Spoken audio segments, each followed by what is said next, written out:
J'ai 37 ans, je suis le fondateur des éditions Playlist Society, une maison d'édition qui propose des essais culturels sur le cinéma, la musique, la littérature, qui a publié une quinzaine de titres en 3 ans. En 2015, j'ai publié une biofiction aux éditions Le Mot et le Reste qui s'intitule Le renoncement de Howard Devoto, et La transparence selon Irina est mon premier véritable roman. L'histoire se déroule dans une quarantaine d'années, en 2058, dans un monde où la transparence est devenue la norme, c'est-à-dire que les gens voient leurs données bancaires,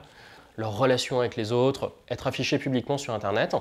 et donc il n'existe plus de vie privée. Il y a une petite partie de la population qui décide de devenir anonyme dans la réalité, parce que, en fait, à chaque fois qu'ils rencontrent quelqu'un dans un bar, dans une soirée, ils ne veulent pas que quand ils disent leur nom, que la personne puisse retrouver toute leur vie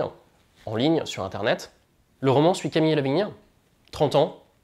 qui sur Internet est le bras droit d'Irina Lubowski. Irina Lubowski, c'est une essayiste hyper connue dans le futur, qui fait un peu sa loi sur Internet, dont Camille va être vraiment l'acolyte. En revanche, dans la réalité, Camille Lavigne se fait appeler Dina Rogne, fait partie de ces gens qui ont choisi d'être anonymes, et fréquente toute une galerie de personnages hétéroclites, parmi lesquels on va retrouver Chris Karmer, un flic hyper ambitieux, mais aussi Youstakov, une sorte de clochard céleste, un peu intrigant, qui rôde autour de Camille. Et enfin, Maxime, qui est son meilleur ami, et qui veut absolument découvrir la véritable identité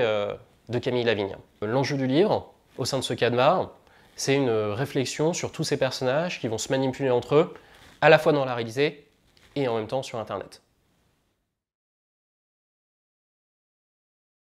Alors, La transparence selon Irina, c'est à la fois un thriller psychologique, un polar et un roman d'anticipation. Pas dans le sens science-fiction, mais vraiment de l'anticipation, avec une réflexion sur ce que va devenir le monde, à la fois d'un point de vue écologique, social, dans notre rapport avec Internet. Et à partir de là, une véritable réflexion sur comment tout ça va avoir un impact sur les relations humaines, sur les histoires d'amour, et aussi, surtout, sur nos combats politiques.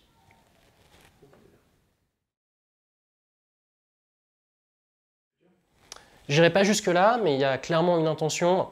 de changer les règles du jeu et d'imaginer qu'est-ce que ça pourrait vouloir dire d'écrire un polar ou un thriller dans 40 ans, en 2058, dans un monde où le rapport à l'identité des gens a complètement été bouleversé.